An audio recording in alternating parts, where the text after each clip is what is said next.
네, 여러분 안녕하십니까. 빨간아재입니다. 정경심 교수가 공판 중에 실신을 했습니다. 조금 전에 오전에 공판이 진행이 됐는데요. 증인신문이 한 50분가량 진행된 뒤에 변호인 측 증인이었거든요. 그래서 변호인이 주신문이 끝나면서 재판장에게 피고인이 너무 지금 상태가 안 좋다, 구역질 나고 어지러워하고 있다, 그래서 잠시 좀 쉴 수 있게 해줬으면 좋겠다라고 했고, 재판부는 법정 안에서는 뒷자리에 앉아서 쉬거나 얼마든지 가능한데 법정 밖으로 나가서 쉬는 것은 가능은 한데 불가능한 건 아닌데 절차가 좀 필요하다라고 얘기를 해서 잠시 휴정을 하고 그 뭐 절차를 위한 협의를 하고 한 10여 분 만에 다시 입정을 했습니다. 그런데 입정한 뒤에 변호인이 뭐 잠시 쉬는 것보다 차라리 지금 빨리 가서 병원에 가서 치료를 받는 게 좋겠다. 지금 상태가 굉장히 어렵다. 그래서 형사소송법상 불출석 허가를 좀 해줬으면 오후 재판까지 걸석 재판을 좀 진행해달라라고 얘기를 했고, 재판부에서는 허가를 했습니다. 그래서 정경심 교수의 퇴정을 허가를 했는데, 정경심 교수가 피고인석에서 일어나다가 그대로 휘청거리면서 쓰러졌습니다. 바닥에 넘어졌고요. 그래서 법정이 조금 분위기가 좀 그랬죠. 그런데 한 2, 3분 뒤에 재판장이 기자단과 방청객들에게 퇴정을 요구를 했고요. 왜냐하면 피고인이 그렇게 지금 실신하고 있는 상태를 다들 이렇게 볼 수 있게 한다는 것은 피고인의 인권과 관련된 거기 때문에 재판부에서 이 부분은 적절하게 좀 처리를 한 것 같습니다. 그런데 그러고 나서 한참 있다가 변호인 동행을 해서 정경심 교수는 별도의 통로로 지금 병원으로 지금 향하고 있는 걸로 소식이 지금 들려오고 있고요. 지난주부터 건강 상태가 많이 안 좋았다고 합니다. 지난 주말부터. 지난주에 정경심 교수가 2차례 공판을 위해서 법정에 출석을 했습니다.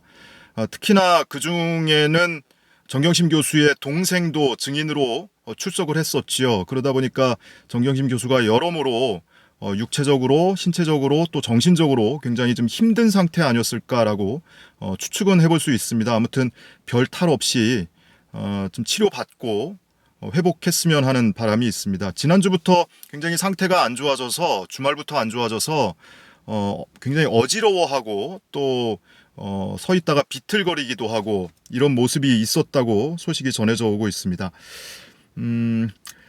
뭐 별탈이 있겠습니까? 별탈이 없길 바라겠습니다. 참고로 그래서 오늘 오전에 증인으로 출석했던 사람은 익성 이봉직 회장의 아들입니다. 이모 씨. 이분이 익성 이봉직 회장의 아들이면서 이봉직 회장의 지시에 의해서 코링크피에서 근무를 했던 분이에요.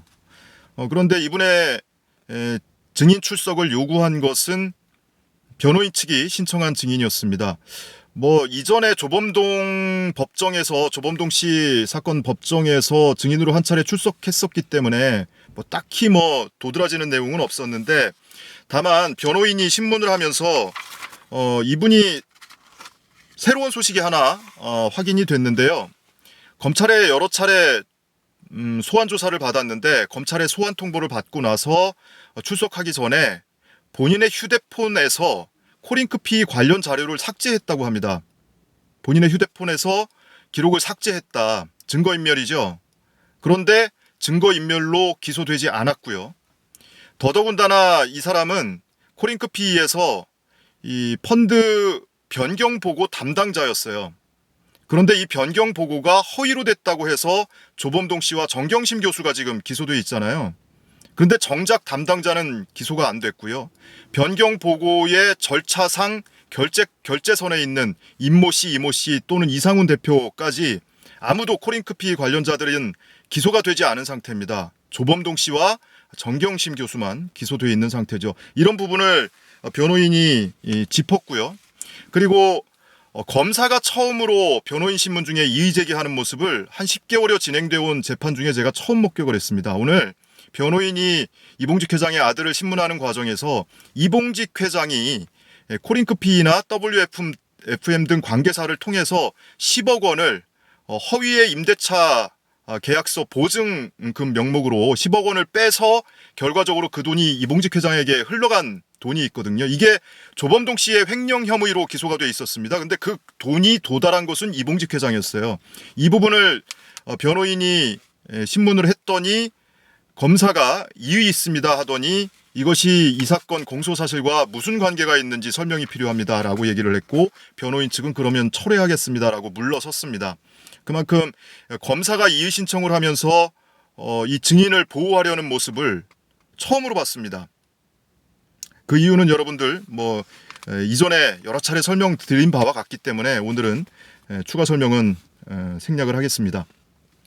그렇게 오후에 정경심 교수가 이송이 되고, 그리고 법정 문이 잠겨 있었습니다. 방청객이 입장하는 법정 문이 잠겨 있어서 기자들도 다 퇴정을 했고요. 방청객도 다 나와 있다가 공판이 계속 하고 있다라는 소식이 들려와서 급하게 들어갔더니 검사의 반대 신문이 진행 중이었고요. 그래서 먼저 들어간 것은 일반 방청객 6명이 들어가서 일반 방청객들이 방청을 하고 있는데, 한 5분 10분 뒤에 기자들이 한두 명씩 들어와서 추가로 이렇게 취재하는 모습을 볼 수가 있었습니다. 그리고 오후에 예정돼 있던 증인은 익성의 부사장, 이모 부사장입니다. 이 사람이 코링크피에서도 대표 직함을 갖고 있던 분이에요. 말하자면 익성 이봉직 회장의 오른팔과도 같은 사람입니다. 그런데 지금 피고인 상태도 안 좋아서 병원으로 실려갔고, 여러 가지 변호인 측이 협의를 해본 결과 신문 사항이 그렇게 많지 않아서 증인 신청을 취소하겠다라고 했고, 재판부가 그걸 받아들여서 증인 채택을 철회했습니다. 그래서 오후 공판은 없이 이대로 지금 공판이 마무리가 됐고요. 한 가지 더 말씀을 드리자면 검찰이 피고인 신문을 요구를 해놓은 상태예요. 그러니까 정경심 교수를 증인석에 앉혀놓고 피고인 신문을 하겠다라고 신청을 해놓은 상태인데, 변호인 측에서 당연히 정경심 교수는 전면 진술 거부권을 행사를 할 것이고, 그리고 개별 신문을 허용하는 것도 사실상의 진술 거부권 침해다. 그렇기 때문에 이 피고인 신문에 반대한다라는 주장을 펼쳤습니다. 이렇게 전면 진술 거부를 함에도 불구하고 계속 신문을 하는 것은 간접적인 진술 강요에 해당될 수 있다. 이렇게 법정에서 부당한 심리적 압박을 가하는 것이라 생각하기 때문에 이런 결정을 해서는 안 된다라고 얘기를 했고, 재판부에서도 피고인 신문의 경우에는 증인석에 앉아서 신문을 하도록 돼 있지만 일반 증인과 같이 증인 선서를 하지 않습니다. 다시 말하면 위증죄로 처벌받지 않아요. 본인 사건이기 때문에. 그렇기 때문에 이 법정에서 계속 변호인을 조력을 받으면서 주장해왔던 것과 마찬가지로 피고인 신문을 하더라도 그 이상의 특별한 답변 내용이 없을 것 같다라면서 부정적인 입장을 피력을 했습니다. 재판부에서도 굳이 필요가 없을 것 같다라는 의견이죠. 어쨌든 신청한 것은 검사기 때문에 검사에게 의견 제시를 해달라고 했고요. 그리고 오후에 그걸 의견을 받기로 했었는데, 이렇게 오후 공판이 취소되는 바람에 다음 주 월요일까지인가요? 의견서를 통해서 의견을 제출받기로 했습니다. 자, 이런 정도로 지금 오늘 진행된 공판 소식 전해드렸습니다. 참고로 잠깐 이 법정에서 기자들과 일반 방청객들이 퇴정돼 있는 사이에 SBS 임찬종 기자를 만났습니다. 오늘 법정에 방청을 들어왔더라고요. 관련한 대화를 몇 마디 나눴는데 그 소식은 따로 기회가 있을 때 여러분께 말씀을 전해드리기로 하죠.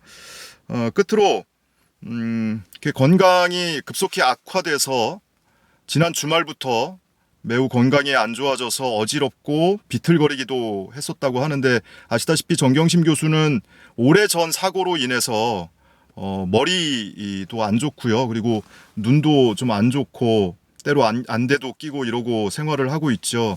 그래서 좀 머리가 안 좋은 상황이기 때문에 걱정스럽기는 한데 별 탈 없이 치료를 받고 완쾌되기를 기원을 하겠습니다. 끝나고 김칠준 변호사 인터뷰를 잠시 했는데